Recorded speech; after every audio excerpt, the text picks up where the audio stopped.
والصفات والأسماء وأذقهم لذة المناجاة من الأرض والسماء وأشهد أن لا إله إلا الله وحده لا شريك له وأشهد أن سيدنا ونبينا وحبيبنا وعظيمنا وقرة عيوننا ونور قلوبنا محمدا عبده ورسوله اللهم صل وسلم على سيدنا محمد خاتم الأنبياء وعلى آله وصحبه سادة أولياء وعلى من تبعهم بإحسان إلى يوم الجزاء أما بعد السلام عليكم ورحمة الله وبركاته. نوينا التعلم والتعليم والنفع والانتفاع والتذكر والتذكير والإفادة والاستفادة والحث على التمسك بكتاب الله وبسنة رسول الله صلى الله عليه وسلم ودعاء للهدى ودلالة على الخير ابتغاء وجه الله وقربه وثوابه آمين اللهم آمين. Telah terdahulu sebutan pada pembukaan tempoh hari Pada pembukaan tempoh hari saya dah sebut tentang hadis Jibril. Saya dah sebut tentang macam mana timbulnya tentang tarekat. Lepas tu saya sebut juga tentang mata pelajaran secara khusus tentang tarekat.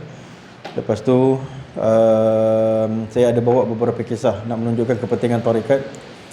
Lepas tu saya bawa juga satu ciri yang orang nak kena tahu tentang tarekat ataupun mursyid tu. Dia tidak disyaratkan untuk dia tu jadi ulama nombor satu dunia baru dia jadi mursyid. Tak, dalil dia ialah cerita Imam Ghazali. Ulama nombor satu dunia ketika itu adalah Imam Al-Ghazali, tetapi dia berguru dengan tukang kasut. Tukang kasut tu adalah Syekh Abi Ali Al-Farmadi. Jadi itu semua poin-poin yang kita dah lalu tempoh hari. Lepas daripada itu barulah kita masuk pendahuluan. Dekat kitab tuan-tuan ni, dekat muka surat 103 tu saya tak bacalah, saya rasa sebab saya nak jimatkan masa. 103, 104 tu saya tak baca sebab itu adalah muqaddimah pengalih bahasa, muqaddimah penterjemah. Dia tak masuk kitab lagi. Jadi kitab dia baru masuk pada pendahuluan muka surat 105 situ. Ni barulah kita masuk kitab dia.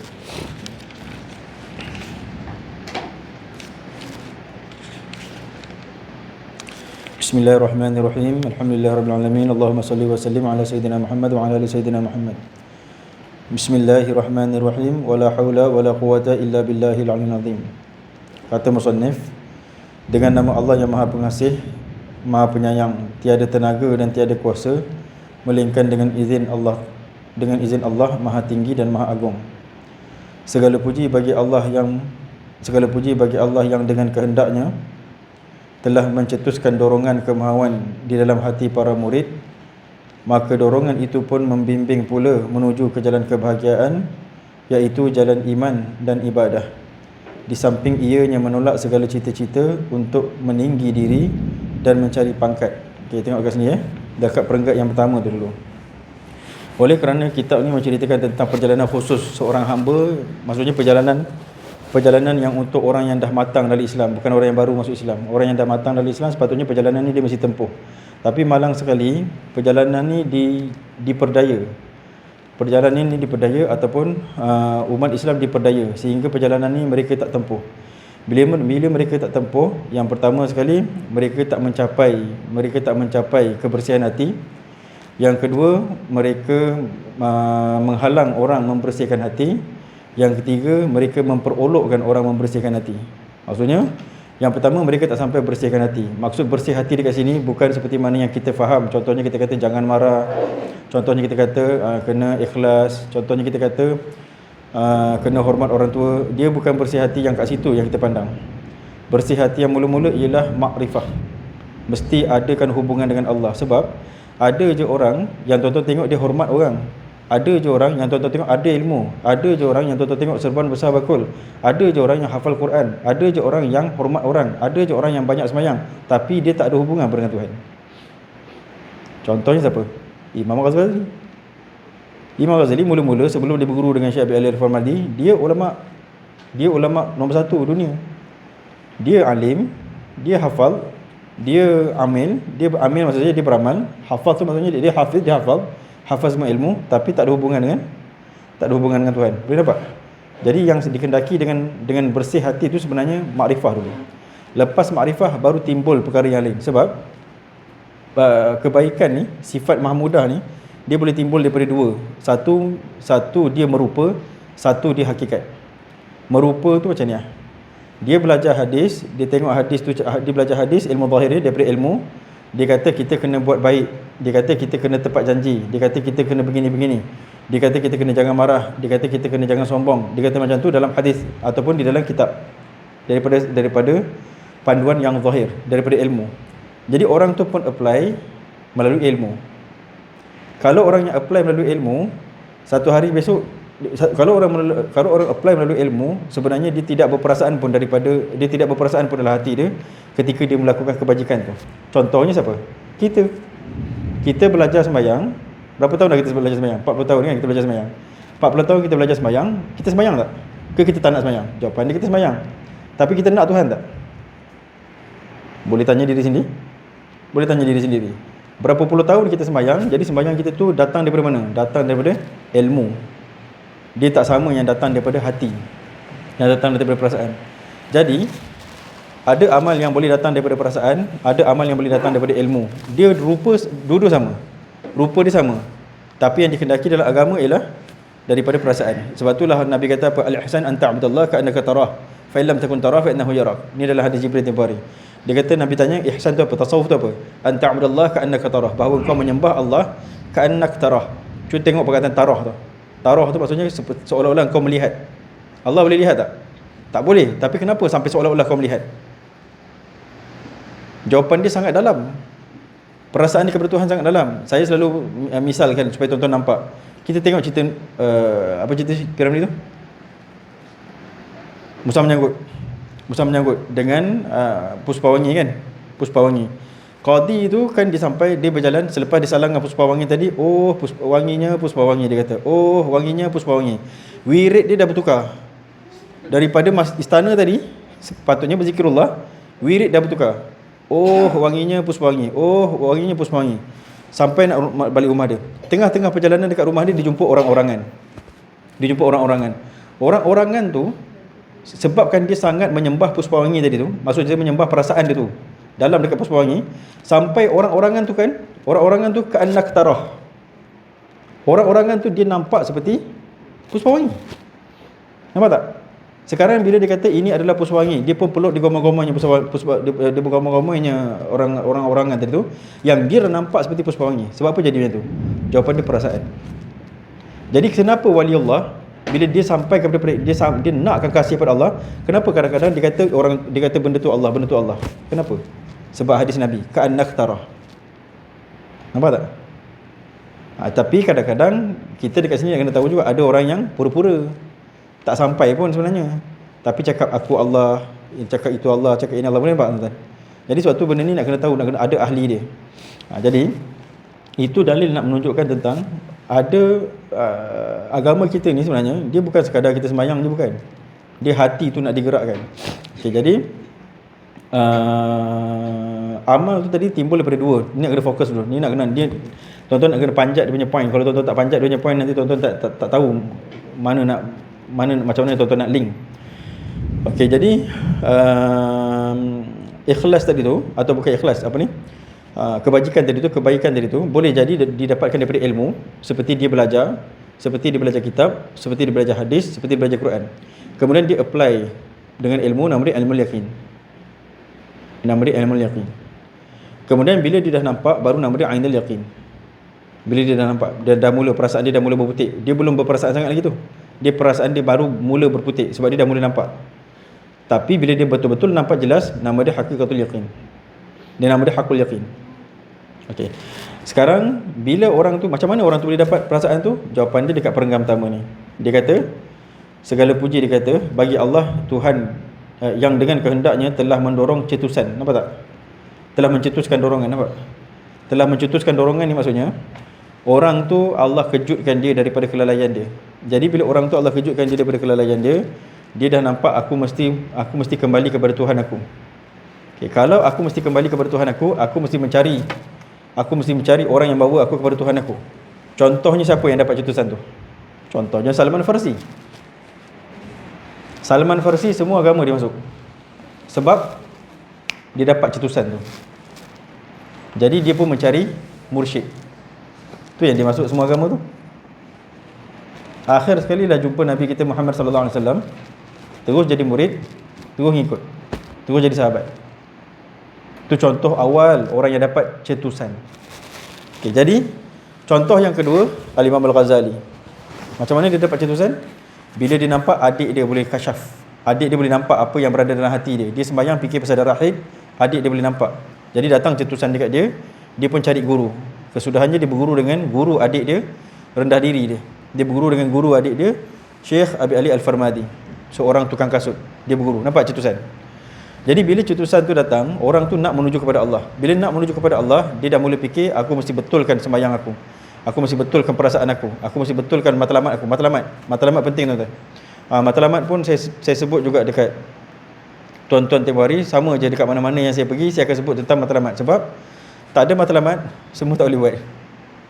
Ada ilmu, tak ada matlamat, ilmu tu nak buat apa? Dia kena ada matlamat dulu. Okey, jadi jadi seseorang tu dia dah nampak, aku mesti nak menuju kepada Tuhan aku. Nak menuju kepada Tuhan, aku mesti ada matlamat aku. Nak sampai kepada matlamat tu perlu kepada pekakas. Pekakas tu adalah ilmu. Pekakas tu adalah ilmu. Yang pertama sekali dia nak menuju kepada Tuhan, maksud dia taubat tuan-tuan ya. Nak menuju kepada Tuhan tu maksudnya taubat. Bila dia nak kembali kepada Tuhan, taubat tu apa? Taubat tu kembali. Taubat tu ialah maksud dia kembali kepada Tuhan. Okey, kemudian oleh kerana dia nak taubat, dia perlukan pekakas. Pekakas dia ilmu. Tu yang dia pergi belajar tu. Yang pertama tadi tu, bila dia berkehendak kepada Allah, berkehendak kepada Allah ni, dia bukan guru ni tuan-tuan. Guru ni dia ada dua. Nanti dalam kitab ni akan sebut. Kalau tuan-tuan nak cepat, saya boleh tunjuk muka surat dekat 160 ya. Mencari syekh yang tulen. Okey, yang ni kita tak baca, tapi saya ringkaskan. Syekh tu ada dua. Satu syekh yang mursyid, satu syekh yang bukan mursyid. Syekh yang mursyid tu nama dia, dekat sini dia kata Syekh Tahkim. Tahkim tu dia yang akan menghukumkan peribadi murid tu. Jadi nak sebut, bila orang tadi tu, okey, batal balik dekat muka surat 105 tadi. Okey, bila orang tu nak menuju kepada Allah, dia mesti ada guru. Guru ni tuan-tuan nak kena tahu memang kena ada dua. Satu mursyid, satu guru yang lain. Guru yang lain ni, yang guru biasa boleh ada banyak. Mursyid mesti ada seorang je dalam satu masa. Mursyid tu boleh berubah-ubah, tapi mesti ada seorang je dalam satu masa. Dia tak boleh ada dua mursyid dalam satu masa. Sama macam kapal, dia tak boleh ada dua nakhoda dalam satu masa. Satu masakan, dia tak boleh ada dua chef dalam satu masa, tak boleh. Okey, jadi sekarang ni guru yang mursyid, dia menempati Syekh Abi Ali Al-Farmadi di sisi Imam Ghazali. Guru yang lain yang bukan mursyid, dia menempati Imam Haramain kepada Imam Ghazali. Guru Imam Ghazali salah seorangnya Imam Haramain. Guru yang lain yang ngajar ilmu alat, yang ngajar ilmu tafsir, yang ngajar usul tafsir, yang ngajar usul hadis, yang ngajar dirayah riwayat daripada hadis, itu semua tu guru yang bukan mursyid. Tu guru yang lain. Guru yang mursyid ni lah guru yang zaman sekarang ni kita panggil syekh tarekat. Guru mursyid. Cuma dalam masa yang sama saya suka juga nak sebut, kadang-kadang jadi fitnah kepada sufi ni, sebab syekh-syekh tarekat ni kadang-kadang terdiri daripada orang-orang yang tak tahu agama. Itu yang menjadi fitnah. Tapi syekh yang sebenar ada. Syekh yang sebenar tu ada, tinggal lagi orang tak jumpa. Lepas tu kadang-kadang ada pula orang yang dengki, dia akan memfitnah syekh yang benar dengan memakai hujah syekh yang tak benar. Dia tengok syekh yang tak benar tu buat sesat, dipantai semua orang sekali. Nampak tak? Okey, jadi dua orang guru tadi. Jadi guru zahir, satu guru yang guru batin. Guru batin tu nama dia syekh mursyid. Okey, yang kemudian kalau tuan-tuan perasan, kita ada dua pula zikir. Tadi ada dua syekh kan? Ni sekarang ada dua pula zikir. Zikir kita ada zikir hasanat, zikir kita ada zikir darajat. Zikir hasanat tu adalah zikir yang tuan-tuan ambil daripada Quran, tuan-tuan ambil daripada hadis, tuan-tuan beramal sendiri, itu zikir hasanat. Zikir hasanat takkan mampu membersihkan diri. Dia boleh mendatangkan ketenangan. Dia takkan mampu membersihkan diri. Zikir yang boleh membersihkan diri nama dia zikir darajat. Yang ini tuan-tuan akan masuk dalam beberapa, kalau tuan-tuan mengaji kitab, tuan-tuan akan jumpa semua. Ni saya ringkaskan ni. Saya semua selama 9 tahun, 10 tahun saya ngaji, saya keluarkan semua sekali satu duf'ah aja kat tuan-tuan. Kalau tuan-tuan tak percaya saya cakap ni, tuan-tuan kenalah ngaji 10 tahun juga. Carilah kitab-kitab tu, tuan-tuan akan jumpa. Ulama akan sebut pasal zikir hasanat, zikir darajat. Yang menyebabkan tu saya katakan tadi, yang menyebabkan masyarakat kita lemah sebab kita tak ngaji. Kita tak ngaji, ilmu tak ada. Bila ilmu tak ada, kita tak tahu benda apa yang boleh menguatkan kita, benda apa yang melemahkan kita. Jadi kita pun memada dengan apa yang kita ada, kita pun berzikir dengan apa yang kita ada. Benda tu tak menaikkan apa-apa, tetap membersihkan hati. Istimewa pula kalau kita memburukkan sangka kita kepada ulama-ulama pula. Kita tengok ulama tu, ulama sufi, kita pun burukkan sangka. Seperti mana? Kisah apa tempoh dia tengok. Saya ingat dah cerita kat tuan-tuan kan? Kisah Syekh apa? Ti- kisah Ibnu Saqo yang mati kafir tu. Ingat saya dah cerita belum? Letih juga nak ceritanya kali ni. Cerita yang 3 orang tu, Ibnu Saqo, Abdullah ibn Asrun dengan Syekh Abdul Qadir Jalani. Mereka ni datang ziarah Syekh Yusuf Hamdani. Syekh Yusuf Hamdani tu terkenal dengan ulama sufi, ulama tarekat. Syekh Yusuf Hamdani tu adik-beradik seguru dengan Imam Ghazali. Cuma Syekh Abi Al-Farmadi pimpin dia sampai dia jadi mursyid. Bila dia jadi mursyid, orang dengki dengan dia. Lepas tu 3 orang ulama ni datang kat dia. 2 orang niat jahat, seorang niat baik. Yang niat baik tu Syekh Abdul Qadir, yang niat jahat tu 2 orang. Abdullah ibn Asrun dengan Ibnu Saqo. Ibnu Saqo sebabkan niat jahat mati murtad. Padahal dia ulama nombor 1 dunia ketika tu. Di kaki debat. Semua orang kalah, sampai orang kafir debat dengan dia pun kalah. Menang Islam di tangan dia, tapi mati murtad. Sebab apa? Sebab buruk sangka dengan dia dapat doa daripada Syekh Yusuf Hamdani. Syekh Yusuf Hamdani kata kau akan mati murtad. Dia cakap macam tu je. Sebab ketika dia datang jumpa Syekh Yusuf Hamdani, dia rasa Syekh tarekat ni bodoh. Dia rasalah Syekh Yusuf Hamdani kan Syekh tarekat, dia tak masyhur. Kalau Ibnu Saqo masyhur. Jadi dia datang jumpa, dia kata, aku nak tanya kau soalan yang kau tak boleh jawab. Dia sebenarnya itu hajat dia. Syekh Yusuf Hamdani cakap, soalan kau begini, jawapan kau begini, engkau akan mati murtad. Direct cakap, mati murtad orang tu. Ini sejarah tuan-tuan. Buka dalam kitab Fatwa Hadithiyah Ibn Hajar Al-Haytami. Tuan-tuan tengok cerita dia orang ni. Kemudian yang kedua, Abdullah bin Asrun. Dia datang dengan niat yang buruk, dia ditipu dengan dunia. Itu pun dengan doa Syekh Yusuf Hamdani.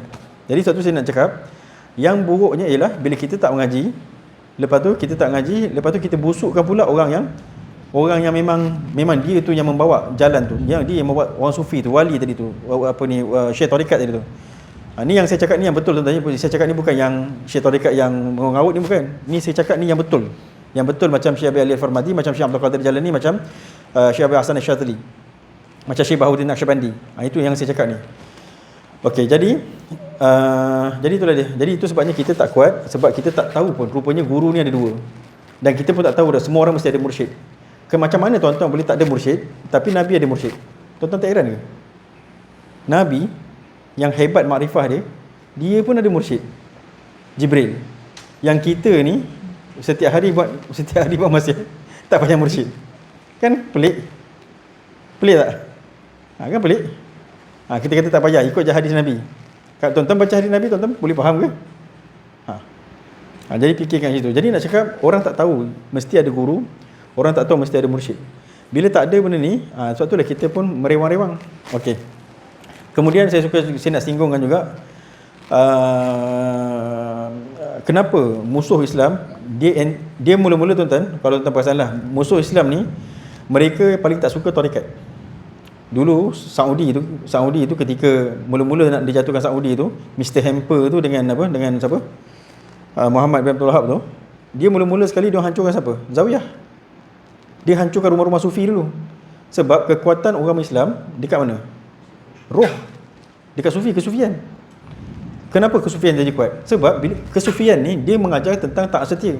Taat setia kita kepada Nabi. Oleh kerana Nabi tak ada taat setia kita kepada sahabat. Oleh kerana sahabat tak ada taat setia kepada tabi'in. Oleh kerana tabi'in tak ada taat setia kepada tabi'in. Oleh kerana tabi'in tak ada taat setia kepada segala khulafa, segala ulama khalaf. Sampailah kepada kita. Oleh kerana semua orang tak ada, guru kita tu kita taat setia. Bila kita dah taat setia dengan syarat guru kita tu guru yang betul lah. Jadi bila kita dah taat setia, agak-agak boleh goyang tak? Tak ada siapa boleh sesatkan sebab dah taat setia. Jadi oleh kerana ketaat-setiaan tu menyusahkan orang kafir untuk memasukkan mereka punya ideologi, sebab tu taat setia ni buang dulu. Nampak tak? Jadi dia kata jangan pakai sufi. Sufi ni tak ada dalam agama. Sufi ni tak ada begini. Nampak dia buang. Buang. Jadi bila orang tak ada benda tu, itu yang kita pun bebas. Dia pun bagi kita kepada zawahir Quran dan hadis. Kita pun pegang zawahir Quran dan hadis. Kemudian kita pun tak dapat faham dengan faham yang sebenar. Bila tak faham yang sebenar, agama tu sendiri rosak dengan orang Islam tu sendiri. Orang Islam sendiri rosakkan. Sebab dah tak ada taat setia yang guru. Nampak? Lepas taat setia dengan sufi dibuang, orang dah semakin lemah sebab hati dah tak kuat. Nampak tak? Sebab orang dah tak nak Tuhan. Okey, tinggallah beberapa orang yang nakkan nama, iaitu ulama-ulama zahir. Ini secara umum lah saya cakap, ni bukan semua. Cuma saya cakap secara umum. Ulama-ulama zahir, mereka nakkan satu nama. Apa nama? Aku alim. Tinggallah fiqh. Nampak tak? Sebenarnya fiqh tu guna dia ialah untuk mensahkan ibadat. Tapi dekat situ kalau siapa yang tak dapat nak menjaga hati, mesti dia nak menunjukkan tengok macam mana aku syarah. Tengok macam mana aku mengeluarkan kaedah. Nampak tak? Jadi nak kata aku alim. tinggallah mereka. Sebenarnya walaupun mereka tu ada juga penyelewengan hati, tapi sekurang-kurangnya mereka memegang mazhab, mereka masih benar. Mazhab. Perlu tak taat setia dengan mazhab? Jawapan dia perlu, betul tak? Datang pahaman-pahaman lain, dia buka kita punya taat setia dengan mazhab pula. Tak ada, nampak tak? Tak ada, tak usah pakai mazhab. Wahabi cakap, tak usah pakai mazhab. Bila mazhab tak pakai, rosak lagi amalan, nampak tak? Jadi dah dua lapis. Yang pertama tadi, memang kita dah tak nak Tuhan dah, tasawuf. Jadi kita nak mungkin kehidupan, kita nak ke depan. Saya ada ilmu dengan mazhab, saya boleh cakap, saya boleh tunjukkan kealiman saya, itu je lah yang tinggal kat kita.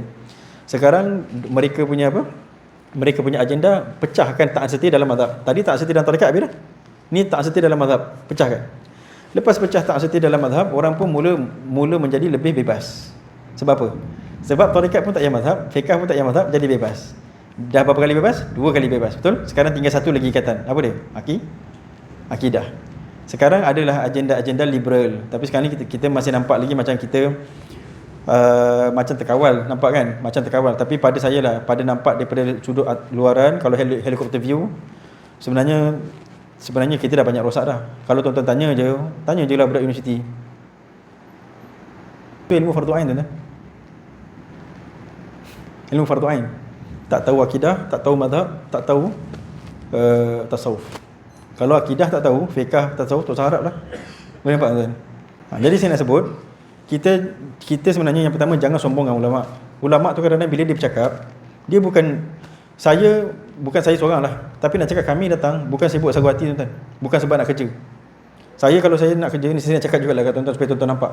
Saya pernah mengajar satu tempat 4 tahun tak ada sagu hati. Mula-mula hari pertama, hari kedua dia bagi saya sagu hati RM60. Lepas tu, hari ketiga, dia kata dia nak pinjam duit dengan saya. Dia kata surau tak ada duit, dia nak pinjam. Saya nak cakap tuan-tuan, saya mengajar kat situ, surau tu surau Wahabi. Sampai tinggal, kau tak salah saya, cikgu, berapa cikgu kan? Cikgu ada tu kan? Cikgu ni antara saksi, surau tu. Sampai tinggal 3 orang tu saya. Pakcik Bukhari, ada seorang pakcik seorang lagi tu siapa tak saya ingat dah. Ridwan nama budak tu.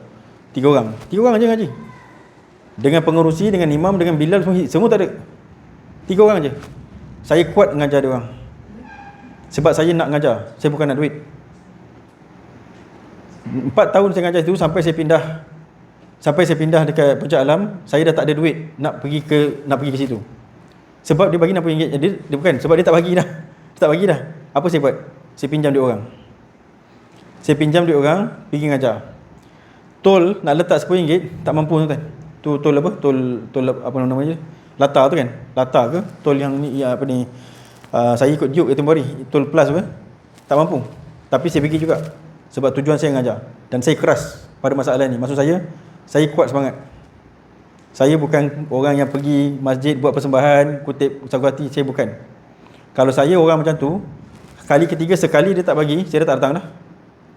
Tapi sebabkan saya nak pecahkan surau tu daripada pahaman Wahabi tu.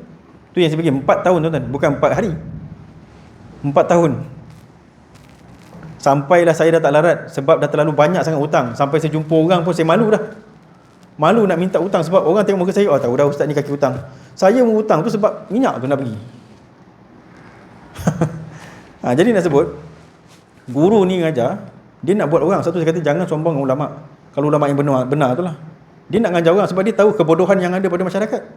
Satu saya kata, ilmu ni kalau tuan-tuan tengok, memanglah mufti tengah jaga. Kita pun nampak macam lebih kurang dah boleh on dah. Kita pun nampak macam lebih kurang apa? Macam lebih kurang selamat. Tapi sebenarnya tak selamat. Kalau tuan-tuan tengok dekat universiti kosong tuan. Kita mungkin boleh dapat murid-murid apa bukan murid. Generasi kita yang pegang ijazah diploma, pegang ijazah, pegang master, pegang PhD. Mungkin tuan-tuan tanyalah agama. Kosong. Tu belum tanya orang perempuan masalah haid apa semua tu. Jadi nak sebutnya ulama sufi ataupun ulama ulama sufi, tujuan dia itulah dia. Tujuan dia ialah untuk menyedarkan orang, mengajak orang balik kepada Allah. Okey, habislah tadi pada masalah jangan pandang rendah lah, jangan pandang rendah pada guru-guru yang benar tu, jangan pandang rendah. Sebab mereka tu menggadaikan darah dia, menggadaikan kehidupan dia, menggadaikan semuanya untuk orang sebenarnya. Okey, habislah kat situ. Jadi, guru yang macam tu lah yang sebenarnya orang nak kena cari. Guru yang macam tu orang nak kena cari, sebab guru tadi ada dua kan. Okay, jadi bila orang ni tadi dia kata dekat sini, dorongan itu pun membimbing pula menuju ke jalan kebahagiaan. Ke jalan kebahagiaan ni ialah matlamat, iaitu Allah. Matlamat kita Allah, tuan-tuan. Dia pun cari, jadi dia pun mencari mula-mula sekali mesti dia nak kembali, lepas tu dia mesti mencari ilmu. Ilmu dia ialah ilmu, dia kena belajar ilmu fardu ain. 4 minit 5 minit. Okey, dia kena belajar ilmu fardu ain. Fardu ain tu mesti tahu, tuan-tuan. Sepatutnya ilmu fardu ain ni 17 tahun, 15 tahun mesti dah boleh. 16 tahun lah kalau setahun untuk belajar. 15 tahun, 16 tahun. Kalau kita belajar daripada 7 tahun, sepatutnya 15 tahun tu dah tera. Mesti dah boleh baca kitab Matlamat Badarain, mesti dah boleh baca kitab Safinah, mesti dah boleh baca. Baca tu sekira-kira tuan-tuan dah ingat dah apa masalah di dalam tu, sekira-kira tuan-tuan dah tahu mana sahabatan. Jadi nak sebut dia mesti dapatkan ilmu fardu ain daripada masalah akidah dia. Dia kena tahu sifat 20. Sekarang ni sibuk kita terpaksa nak buat RUU sebab apa? Sebab masyarakat pun tak tahu sifat 20. Sampai bila kita nak buat sifat 20, jadikah? Jadi gaduh pula. Sepatutnya benda tu fardu ain, semua orang kena tahu. Mana pula kena gaduh pula? Kalau kena gaduh, kau akidah apa kau pakai? Jadi nak cakapnya kejahilan yang melanda kita sekarang sebab sifat 20 pun tak ada. Okey, sekarang fardu ain dia kena jalan dulu. Sebab bila dia dapat sentuhan tu tadi, seperti mana contoh yang kita kata sentuhan daripada Salman Farisi, sentuhan yang ada pada Al-Imam Al-Ghazali. Jadi dia dapatkan sentuhan, dia cari guru, sempurnakan fardu ain, iaitu fiqh, iaitu akidah sifat 20, fiqh dengan mazhab dia, dan juga tarikat. Tarikat ni sebenarnya bukan benda tinggi. Tarikat ni ialah pintu baru. Orang kan cakap orang tarikat. Orang tarikat tu apa? Orang tarikat tu sama je macam orang mazhab Syafi'i. Orang masuk dalam mazhab Syafi'i alim ke semua? Mana ada alimnya? Sama je macam orang masuk tarikat, mana ada alimnya? Dia masuk dulu, dia belajar dengan guru dia, dia dapatkan mursyid dia dan diikut peraturan dia. Sama macam mazhab. Bila kita duduk dalam mazhab Syafi'i, kita kan ikut mazhab Syafi'i, kaedah dia macam mana? Macam mana batal dia, macam mana sah dia. Bukan berarti bila masuk dalam mazhab terus ini orang special. Begitu juga dengan masuk tarikat. Ini bukan orang special. Dia orang yang bersungguh-sungguh menuju pada Allah. Bila orang tu bersungguh-sungguh nak mengetahui macam mana sah batal, dia perlu masuk mazhab fiqh. Bila orang tu nak mengetahui macam mana sah batal perjalanan hati dan matlamat hati dia perlu masuk tarikat. Kalau tak masuk tarikat memang takkan dapat, tuan. Kalau tak masuk tarikat memang takkan nampak matlamat. Saya cakap ni bukan suruh orang baik dengan saya. Ni saya cakap terang. Tapi setiap orang mesti ada guru. Mesti ada guru. Sebab saya pernah ditomah. Ada orang cakap nak suruh orang berguru dengan dia lah. Bukan. Saya murid saya halau-halau keluar. Siapa yang duduk dengan saya ni, murid saya halau-halau keluar. Apa maksud saya? Kalau tak tahan dengan saya punya rotan, maksud saya tak tahan dengan saya punya tarbiyah, carilah guru yang lain. Sebab guru tu wajib. Tak perlu guru dengan saya. Cari guru yang lain. Kalau tuan-tuan nak manja-manja, cari guru lain. Saya tak. Jadi saya bukan orang yang gila bermurid, bukan. Saya bukan bertuhan pada murid. Saya buat murid. Dan kalau boleh saya nak dia jadi lebih pada saya lagi. Sebab tu saya dilatih dengan keras, tuan-tuan. Guru saya tak ada kompromi, keras. Guru saya yang kelakar seorang je. Yang kelakar. Syekh Mas'ud. Murid Datuk Tan Sri Hasan Zari. Murid Tan Sri Hasan Zari, nama dia Syekh Mas'ud. Syekh Mas'ud tu saya ambil ijazah Quran dengan dia. Baca Quran Al-Fatihah, baca satu ayat satu hari. Tak boleh baca satu hari tu baca banyak ayat, tak boleh. Satu ayat satu hari satu ayat je. Bismillahirrahmanirrahim. Bismillahirrahmanirrahim. Bila berhenti, jangan berhenti. Bismillahirrahmanirrahim. Bismillahirrahmanirrahim. Besok Alhamdulillahi mula-mula baca macam ni. Alhamdulillah. Dia kata jangan Alhamdulillahi rabbil alamin. Alhamdulillahi rabbil alamin. Satu hari satu ayat je. Syekh Mas'ud. Susah walaupun dia tu kelakar, susah. Tapi guru yang lain semua keras. Jadi sebab tu saya kata saya bukan orang yang nak lambat-lambat, tangguh-tangguh, manja-manja, tak ada. Saya akan buat habis-habisan, tuan. Sebab masa pun tak banyak. Satu lagi fitnah zaman sekarang lebih besar daripada fitnah zaman dulu. Fitnah zaman sekarang ini. Okey, jadi bukan tujuan saya tu bukan nak suruh orang jadi murid saya, bukan. Tapi saya nak cakap semua orang ada murid. Kalau tuan-tuan sombong dengan guru, tuan-tuan satu hari besok tuan-tuan akan nyesal. Sebab tu tuan-tuan kena cari guru. Jangan sombong. Sebab Nabi pun berguru. As-soal, ada satu soal.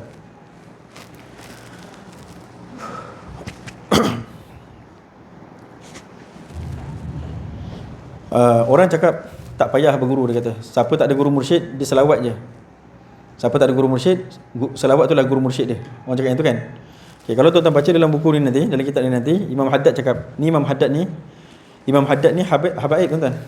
tuan-tuan akan dapati perkataan dia agak sama dengan perkataan ahli tarik. Okey, yang saya nak sebut sekarang ni dia kata, okey, kalau kebanyakan tuan-tuan dengar, nanti tuan-tuan akan dengar orang cakap kalau tak ada guru, selawat tu jadi guru kan. Okey, tuan-tuan heran tak orang yang tuan-tuan selawat tu iaitu nabi kita. Siapa? Muhammad sallallahu alaihi wasallam kan.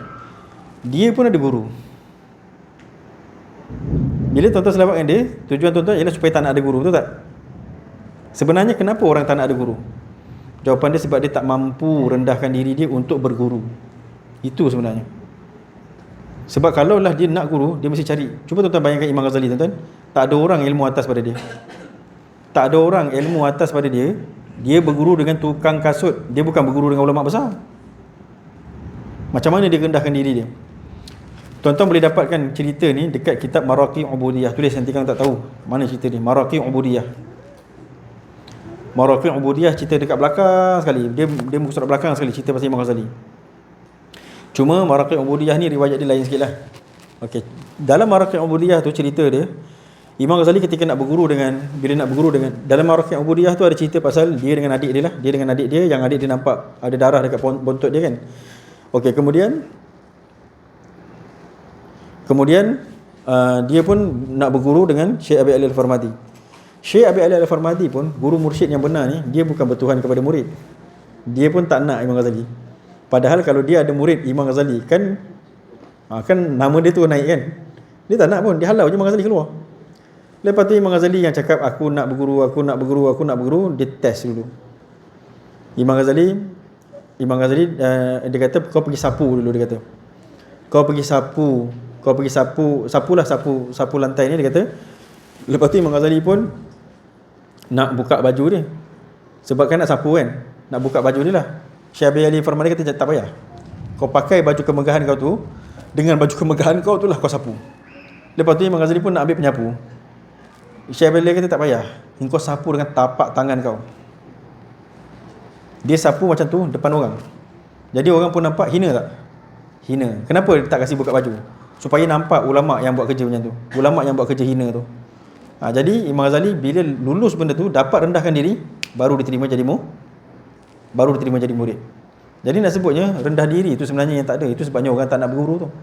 Okey, jadi nak sebut kalau perkataan selawat tadi kan. Tuan-tuan boleh tengok dalam kitab, kalau tak salah saya pun tak ingat dah, Bahjatul apa nama dia? Bahjatul Wasail. Bahjatul Wasail. Dalam kitab Bahjatul Wasail dia ada sebut dekat depan sekali pembukaan pula. Tadi kitab Imam Ghazali dekat Maraqi Ubudiyah dekat belakang. Bahjatul Wasail dekat depan pada masalah Alhamdulillahirabbil alamin. Ulama kan syarah kan. Alhamdulillah tu apa? Lepas tu wassalatu wassalam kan. Kan ulama syarah. Dalam syarahan wassalatu wassalam tu ada syarahan selawat. Dekat situ ulama cerita.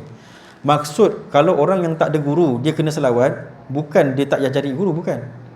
Dia kena selawat, dengan selawat itulah dia minta supaya dijumpa guru. Mana ada orang tak ada guru tuan-tuan?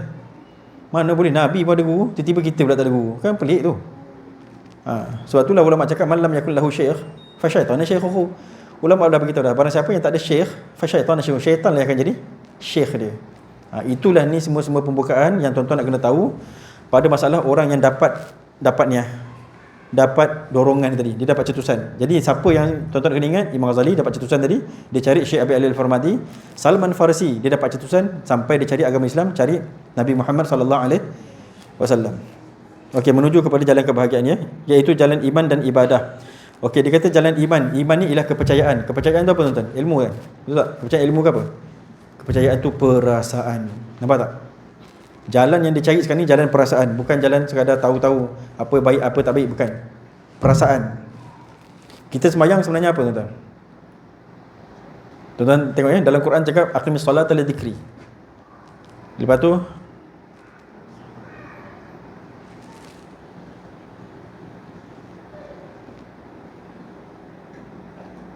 wala dzikrullahi akbar. Itu tuan baca surah Jumaat kan? Aqimis solata li dzikri. Nabi Allah cakap dirikanlah sembahyang untuk mengingat aku. Lepas tu semua zikir tu. Kemudian Allah cakap dalam Quran lagi. Apa tadi saya cakap? Bukan. Wala dzikrullahi akbar. Wala dzikrullahi akbar. Mengingat Allah tu yang paling besar sekali. Itu yang paling besar sekali.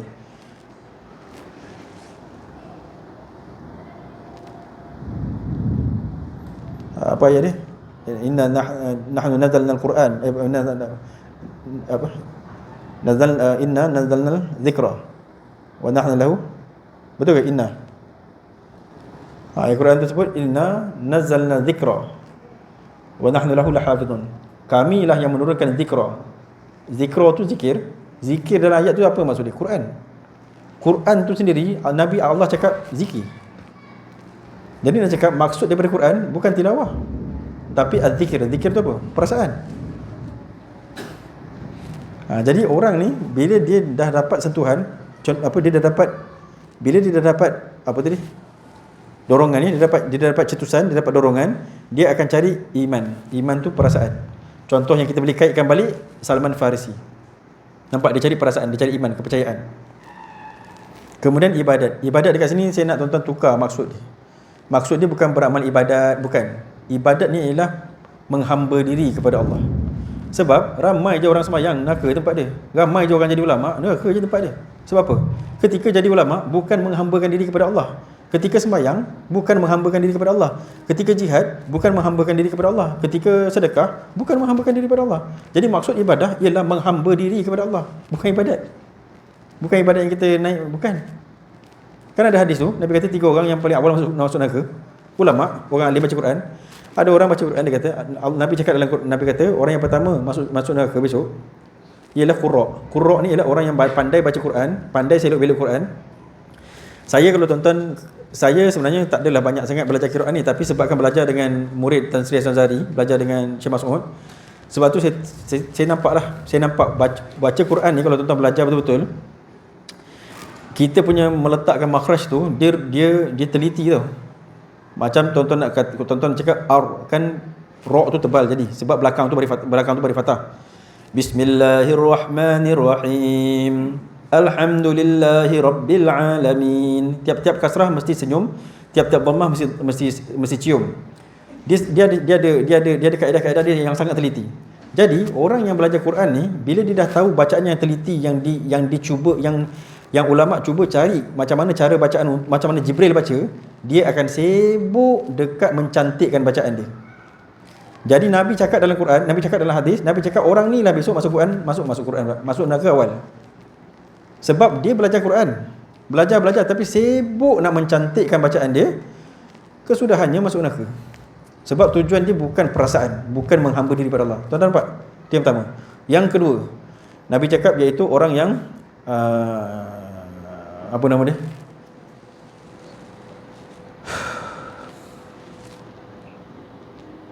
Pejuang sabilillah. Okey, pejuang sabilillah. Orang yang pejuang sabilillah, dia niat nak berjihad. Jihad wajib tuan-tuan. Jihad kalau Nabi takyin wajib. Kalau jihad yang setiap tahun tu, yang Nabi lawan Yahudi tu kan, yang minta wang perlindungan tu, yang itu tak wajib.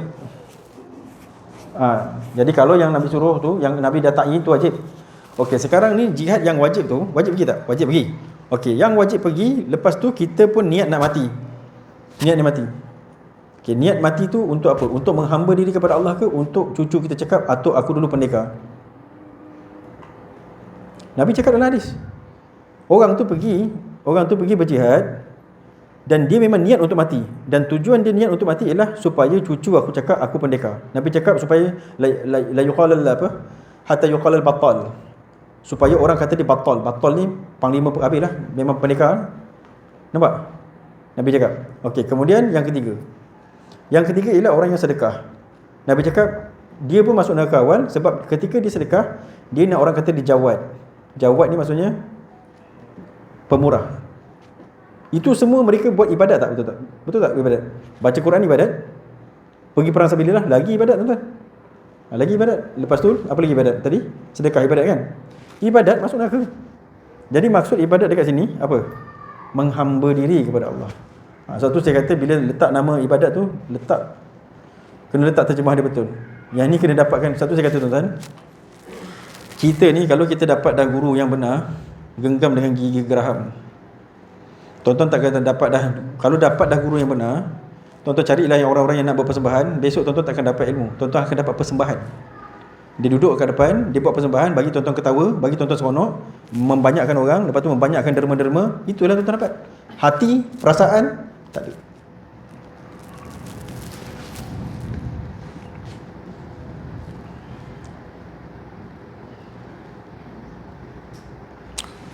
Okey, kemudian bila dia dapat dorongan tu, dia akan mencari iman tadi, perasaan, lepas tu ibadat, menghamba diri kepada Allah, di samping ia menolak segala cita-cita untuk meninggi diri. Nampak ni? Dia menolak cita-cita untuk meninggi diri. Mula-mula sekali dia nak dapat ni, mula-mula tadi itulah rendah diri dulu dengan ulama. Rendah diri dulu dengan ulama, duduk di hadapan ulama, duduk cara baik, ambil ilmu pada ulama, jadikan, tengoklah kalau siapa yang mursyid, ambilkan dia tu sebagai guru, lepas tu baru jalan. Dan mencari pangkat, dia tidak, bukan untuk mencari pangkat. Belajar tu bukan untuk mencari pangkat. Contohnya belajar untuk jadi alim ke, ataupun belajar seperti mana yang dalam hadis tadi tu ke, kita belajar Quran sebab nak tunjuk aku yang paling baik baca Quran, ataupun kita belajar ilmu, aku yang paling alim di antara sahabat, di antara kawan-kawan, bukan. Baru masuk selawat dan salam ke atas junjungan Nabi Muhammad sallallahu alaihi wasallam, penghulu dari sekalian orang yang berketurunan tinggi dan berdarajat, juga ke atas sekalian keluarganya, para sahabat yang diakui sebagai pemimpin dan ahli martabat. Okay, sekarang dia kata setelah kita mengucap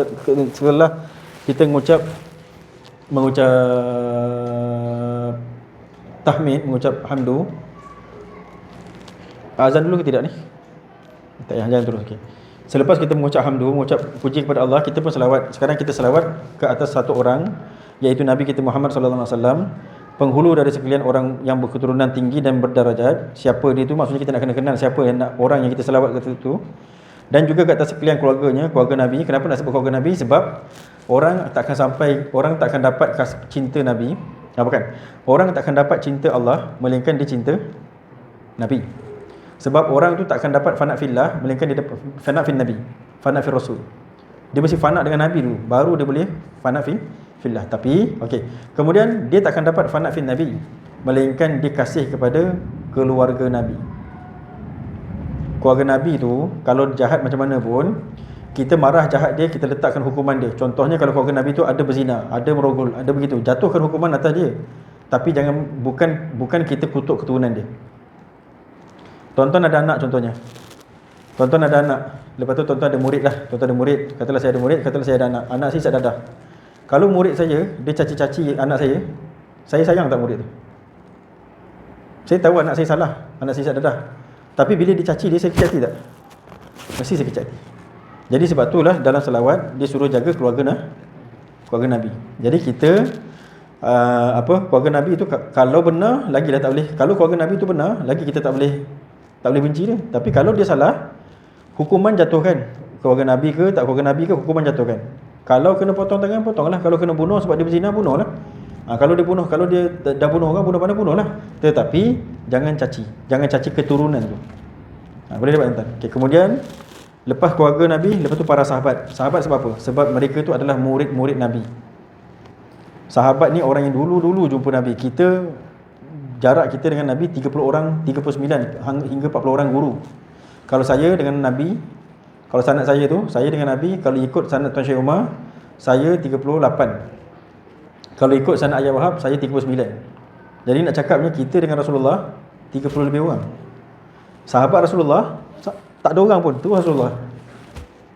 Jadi sebab tu mereka tu orang yang kita kena hormat. Sebab dia berjumpa dengan guru nombor satu. Dia berjumpa dengan guru nombor satu, dan dia berjumpa dengan orang makhluk paling mulia lah. Kita ni siapa? Dekat sini saya nak sebut juga tentang pada masalah kenapa biasanya jadi ajaran sesat. Seseorang tu dia nak jadi Nabi zaman tu. Yang ni tuan-tuan nak kena perasan. Sebab ada sifat tak nak jadi penerus, ada sifat nak jadi pemilik.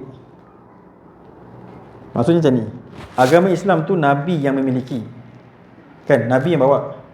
Ulama-ulama dekat bawah ni, tak kisahlah syekh tarekat mana pun bawa. Dia ni pembawa, penerus. Dia bukan Nabi. Dapat tak? Jadi kalau dia pembawa penerus, biasanya tentulah oleh kerana dia bukan memiliki agama tu, tentulah dia tak akan sampailah martabat Nabi tu. Tuan-tuan dapat faham tak? Tak sehebat Nabi. Okey, bila dalam hati tu rasa macam orang nanti akan ingat Nabi, kan? Jadi macam mana dia buat? Dia pun cakaplah dia Nabi. Dia tak nak jadi penerus. Yang ini tuan-tuan, kadang-kadang berlaku dekat jabatan. Jabatan tu dah ada orang, jabatan tu katalah tahun 57 kita pun baru merdeka. Naik satu jabatan tu pun kelang kabut sebab baru merdeka, kan? Kelang kabut jabatan tu. Lepas tu baru mereka dah naik jabatan tu. Jabatan tu pun dari masa ke semasa semakin maju, semakin maju. Bila dah maju, dah jalan dah. Negara kita pun dah jalan. Jadi perjalanan tu dah okey dah. Datang orang baru ganti jabatan tadi tu, dia mesti nak buat benda baru. Dia batalkan semua yang dah habis dulu tu, lepas tu dia buat benda baru. Sebab apa? Sebab tak best kalau jadi penerus, mesti jadi pelopor. Benda tu jadi daripada mana? Hati. Jadi yang guru-guru sesat tadi tu, sebab ketika dia jadi guru pun dia tak boleh nak rendah diri. Dia tak boleh nak ikut Nabi. Dia nak jadi, aku nak jadi Nabi. Boleh tak tuan-tuan? Jadi benda tu semua permainan apa? Hati. Itu supaya tuan-tuan nampaklah kenapa boleh jadi ajaran sesat tu. Okey, sebab itulah kita diajar dalam selawat ni hormat kepada Rasulullah supaya kita tak boleh naik. Nampak tak? Kita tak boleh nak kata aku lagi hebat, aku jadi, tak boleh. Sebab bawah Rasulullah ramai lagi orang hebat yang kita tak akan sampai. Keluarga Rasulullah, siapa nama tadi? Para sahabat, para tabi'in. Boleh nampak tuan-tuan? Itulah diajar supaya kita tu jaga hati kita, tak payah nak jadi orang besar. Biasanya tuan-tuan, lah guru yang benar ni, biasanya yang saya nampak lah, mesti asalnya dia tak nak jadi guru. Sebab saya dah tengok Ayah Wahab, saya tengok Syekh Umar. Saya sendiri pun tak nak jadi guru sebenarnya. Saya sebenarnya kenapa jadi mula-mula tak nak jadi guru tu, mula-mula nak jadi guru waktu tu hati ke dunia waktu tu. Lepas tu bila berguru dengan Ayah Wahab tu dia cakap saya dia pernah pergi haji.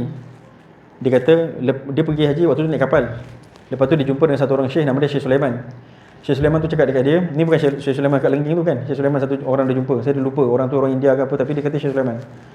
Syekh Sulaiman tu jumpa dia. Dia kata engkau orang Melayu kot saya, sebab Ayah Wahab cakap dalam bahasa Melayu. Kalau tak salah saya, Ayah Wahab cakap tu dia cakap Minang kot saja. Jadi orang tu mungkin orang Melayu, tapi tak tahulah kadang-kadang orang dulu-dulu ni walaupun negara lain dia boleh cakap Melayu kan. Orang kita pun walaupun orang kampung boleh cakap orang putih sebab belayar kan. Jadi boleh cakap orang putih. Okey, jadi nak cakapnya orang tu cakap dekat Ayah Wahab, dia kata engkau ni besok pergi Mekah, kau apa yang kau minta? Dia kata aku nak minta, sedih, saya nak cerita ni sedih sebab saya teringat ketika muka Ayah Wahab tu cakap. Dia kata aku nak minta, dia minta 3 perkara, tapi satu saya teringat. Dia kata aku nak minta yang pertama nak jadi hamba Allah yang sejati. Padahal Ayah Wahab tu dah mursyid tuan. Ayah Wahab tu dah mursyid dah. Dia dalam bai'ah ni, bai'ah tarekat. Bai'ah tu ialah berjanji.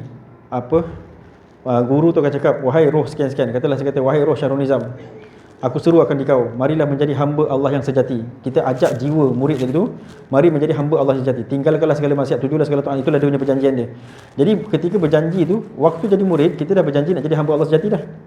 Tapi Ayah Wahab ni, Syekh Abdul Wahab ni, dia dah mursyid dah pun, dia masih rasa dia tak jadi hamba sejati lagi. Jadi bila dia pergi Mekah, dia kata aku nak minta supaya aku jadi hamba Allah yang sejati. Yang kedua saya tengok dia minta apa. Lepas tu yang ketiga dia kata aku nak jadi bisu. Lepas tu orang tu cakap, kau kenapa nak minta bisu? Dia kata sebab mulut ni kalau bercakap banyak dosa, dia kata. Lepas tu Syekh Sulaiman cakap engkau takkan bisu sebab engkau akan jadi guru. Syekh Sulaiman tu dah nampak dah. Jadi dengan sebab itulah daripada Ayah Wahab itulah saya berguru mula-mula. Lepas tu barulah saya berpindah kepada Syekh Umar sebab Ayah Wahab dah sakit. Dengan Syekh Umar itulah saya dilatih tarekat Naqsyabandi sampai habis 36 mata pelajaran, sampailah saya jadi khalifah. Sampailah sekarang saya jadi mursyid. Ijazah tu ada saja. Jadi nak sebutnya sebabkan Ayah Wahab tu saya tahu dia tak minat nak jadi guru, saya pun tak minat nak jadi guru, ikut dia. Lepas tu bila saya duduk dengan Syekh Umar, Syekh Umar pun asalnya tak nak jadi guru, tapi sebab ijazah daripada Tuan Syekh Yahya. Lepas tu Tuan Syekh Umar bila dia nampak Syekh Umar muda. Saya dengan Ayah Wahab ketika saya berguru, pukul berapa tuan-tuan nak berhenti? 8.40 boleh? Macam mana? Kita dah tak boleh dah. Kalau tak boleh kita sambung bulan depan je. Saya cuba 8.35 lah. Saya cuba 8.35 ya. Sebab benda ni saya nak maklumkan dulu. Okey, ketika saya berguru dengan Ayah Wahab umur dia 81 tahun. Saya umur saya 19 tahun. Ketika saya berguru dengan Syekh Umar, kalau tak salah saya umur saya 21 kot, 20 kot macam tu. Syekh Umar waktu tu 60 lebih dah, 60. Okey, jadi nak sebut Syekh Umar muda sikit daripada Ayah Wahab. Muda sikit daripada Ayah Wahab. Bukan, saya 22 kot waktu tu saya rasa. Syekh Umar dalam 60 lebih. Jadi muda daripada Ayah Wahab, saya rasa lebih kurang 20 tahun. Jadi Syekh Umar ni dia nampak mengajar. Dia nampak tentang kepentingan mengajar. Syekh Umar lah yang tune saya supaya mengajar. Asalnya tak nak mengajar. Sampai Syekh Umar marah saya. Saya tak pernah kena marah dengan Syekh Umar. Tapi satu bab ni kena marah. Sebab seolah-olah Syekh Umar cakap jangan tertipu daya dengan dunia. Maksudnya jangan tertipu daya dengan tasawuf lah macam tu. Jangan tertipu daya dengan tasawuf. Contohnya macam ni. Kita dah duduk dalam tasawuf, lepas tu kita rasa oh tak nak, saya tak nak ke depan, saya tak nak ke depan. Sekarang ni kita nak ke depan bukan kerana nak nafsu. Kita disuruh ke depan kerana Allah. Boleh dapat tak? Kalau kita nak ke depan kerana nafsu, kerana kita nak ke depan, kita nak tunjuk kita masyhur, di situ kita kena taubat.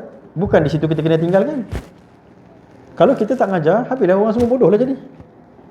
Boleh nampak tuan-tuan? Jadi sebab tu disuruh keluar, tapi bertobat. Kita keluar untuk Allah, bukan keluar untuk diri sendiri. Barulah saya nak mengajar. Setelah saya ditune oleh Syekh Umar. Asalnya memang tak nak mengajar. Jadi kalau kita tak nak mengajar dan bila kita keluar mengajar tu memang untuk kita dah tahu matlamat kita ialah Allah. InsyaAllah mudah-mudahan Allah selamatkan daripada jadilah kita guru yang betul. Sebab kita nak mengajar. Tapi kalau sebab kita nak menuju kita kepada Allah. Kalau kita nak menuju kepada Allah, kita kena hormat Nabi kita. Kita kena hormat keluarga dia. Kita kena hormat sahabat dia. Jadi susahlah sikit nak mengaku Nabi tu susah. Nak mengaku Nabi ke ataupun nak mengaku Imam Mahdi. Kadang-kadang dia nak mengaku Imam Mahdi sebab apa? Jawapan dia sebab hati. Hati tu nak jadi pelopor. Dia tak nak jadi menerus. Dia tak nak meneruskan. Dia tak nak jadi penerus. Okey, saya rasa memang kena berhenti kat sini lah dulu. Okey, nanti lagi akan datang baru masuk. Nanti amma ba'du, maka Allah Ta'ala telah berfirman. Ni firman Allah Ta'ala ni akan dibawa tarik dua perenggan atas tadi tu. Dua perenggan atas tu dengan apa yang Allah dah janji. Kalau kita pegang ayat yang bawah ni, kita akan rasa takut. Kalau kita takutlah, kita akan rasa takut. Sebab Allah kata, kalau kau nak dunia, kau pergilah dunia. Itu je Allah cakap. Carilah Tuhan lain, aku takkan jadi Tuhan kau. Lebih kurang macam tu lah dia punya makna dia. Makna ni maksudnya benda yang tersirat daripada perkataan Allah dekat firman Allah dekat bawah tu. Wallahu subhanahu wa ta'ala alam. Ada soalan ke nak kongsi? Cikgu Fuan tak ada? Jadi kalau penerangan tu tadi, bermakna Imam Ghazali bermula dengan ulama fiqh dulu. Ya. Kemudian digerak sebagai ulama tasawuf lah. Ya. Jadi soalan saya, zaman dia tu ranking dia dengan pesaing dia macam mana? Sampai level dia boleh digelar sebagai Islam tu tadi. Maknanya memang ada pesaing dia ulama-ulama besar tu macam mana? Pesaing mesti ada, tapi cuma soalan dia macam ni Soalan dia tadi, Imam Ghazali tu dia dah tinggi dah. Kemudian selepas dia menghabisi fiqh baru dia ambil tarekat tadi kan dengan Syekh Ali Farmadi. Okey, sekarang soalan dia ialah kalau tak salah lah saya sebut ni. Kalau tak salahnya apa tadi? Macam mana ranking dia? Dia ada saingan tak ketika dia ada zaman ulama fiqh pun memang ada debat lah. Sebenarnya zaman kita ni kalau pada mazhab Syafi'i putus dekat Ibn Hajar Al-Haytami dengan Syekh Ramli. Jadi zaman atas tu masih lagi walaupun keputusan tu dah ada, tapi dia lebih jelas dekat Ibn Hajar Al-Haytami. Sebab tu sampai zaman Ibn Hajar Al-Haytami, kitab paling besar kan Tuhfah dengan Nihayah. Tuhfah Ibn Hajar, Nihayah Syekh Ramli. Jadi zaman Imam Ghazali itu walaupun sebenarnya ketika tu ulama hebat-hebat dah, cuma tidaklah sejelas zaman Ibn Hajar Al-Haytami. Okey, jadi kalau ditanya ketika zaman Imam Ghazali itu ada tak pesaing dia? Ulama sentiasa bersaing, bukan mereka tu bersaing. Boleh jadi juga mereka bersaing. Cuma yang naik sama-sama alim zaman tu memang ada, tapi yang mencapai, yang dapat menyaingi sama dengan Imam Ghazali tak ada. Yang menyaingi sama dengan Imam Ghazali tak ada. Sebab Imam Ghazali memang meratai semua ilmu. Jadi soalan dia, adakah kita nak baca fiqh dulu baru tarekat macam tu? Kenapa tak cakap terang-terang ni? Okey. Dia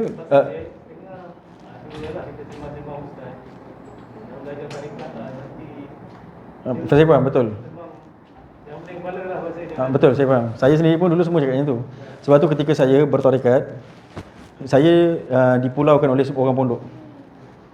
Tapi sekarang dia cari saya balik. Sekarang dia dah menyesal. Sebab apa? Dia heran macam mana saya boleh jadi mursyid. Senang je, tuan-tuan masuk engineer, tuan-tuan dapat IR. Bila tuan-tuan masuk, betul kan engineer arah? Kan engineer tuan-tuan dapat IR. Tuan-tuan masuk universiti pasal apa falsafah ke apa, tuan-tuan dapat doktor. Jadi kalau tuan-tuan dah dapat doktor, masuk universiti pasal tadi dia akademi. Kalau tuan-tuan nak IR, kalau tuan-tuan nak gelaran IR, masuk engineer. Jadi kalau tuan-tuan nak jadi syekh, nak jadi mursyid, masuk tarekat. Ini tak masuk tarekat, orang dapat mursyid marah pula dia.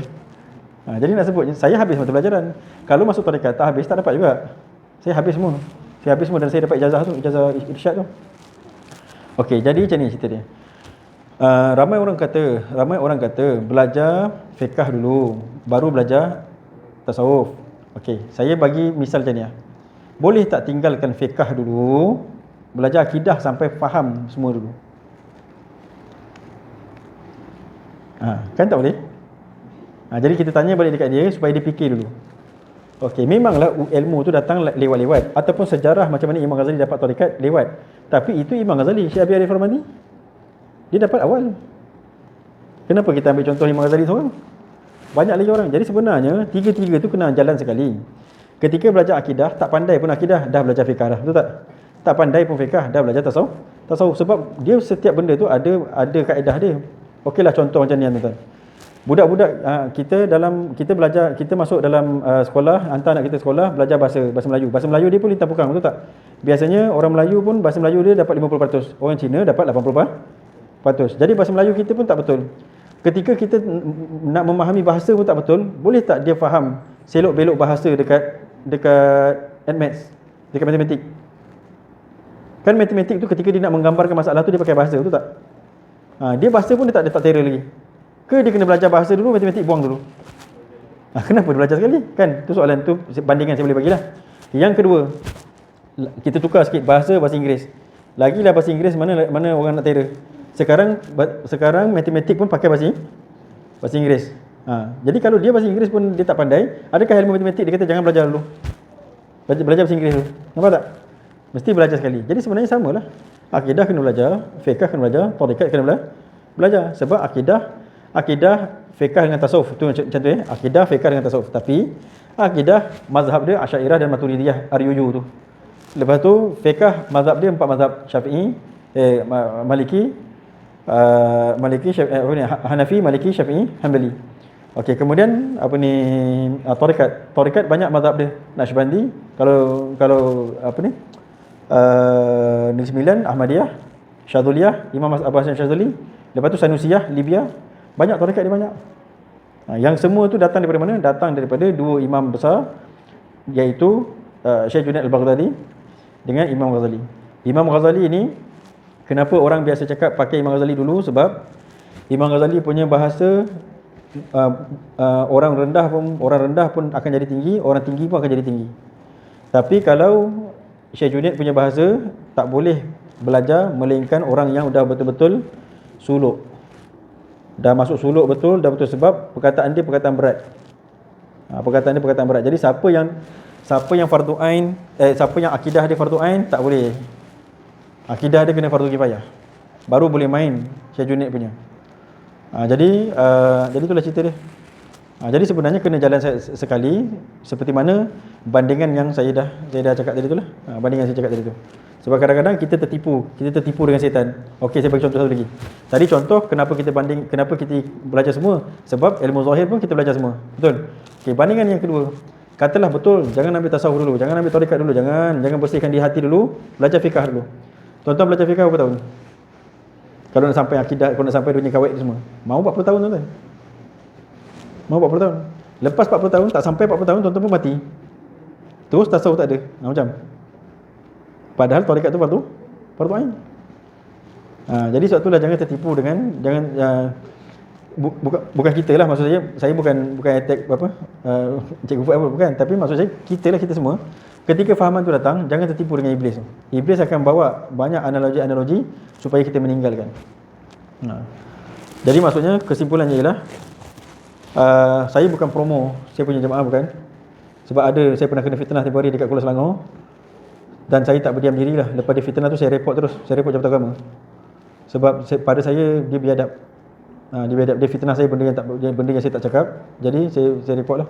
Okay, saya tidak promo jemaah saya, tapi saya promo benda yang hak. Hak tu apa? Semua orang mesti ada guru. Carilah, kena cari sebelum mati, kena cari. Tu je cerita dia. Wallahu subhanahu. Ada lagi ke? Nak tanya soalan?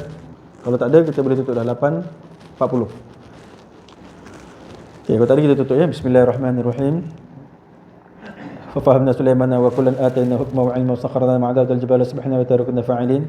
Ya hayyun ya qayyum ya rabb Musa wa Harun ya rabb Ibrahim ya rabb Muhammadin sallallahu alaihi wasallam akrimna ya Allah bil fahmi wa rizqna al ilma wal hikmata wal aqla Birahmatika ya akramal akramin wa ya arhamar rahimin. Mudah-mudahan ya Allah kau makbulkanlah segala permintaanku yang telah beradat aku mohonkan pada setiap akhir majlisku. Wa sallallahu ala sayyidina Muhammadin wa ala alihi wa sahbihi wa barik sallam. Subhana rabbika rabbil izzati amma yasifun wa salamun alal mursalin alhamdulillahi rabbil alamin. Taqabbalallahu minkum wal afwa ala italih. Saya mohon maaf atas keterlanjuran waktu.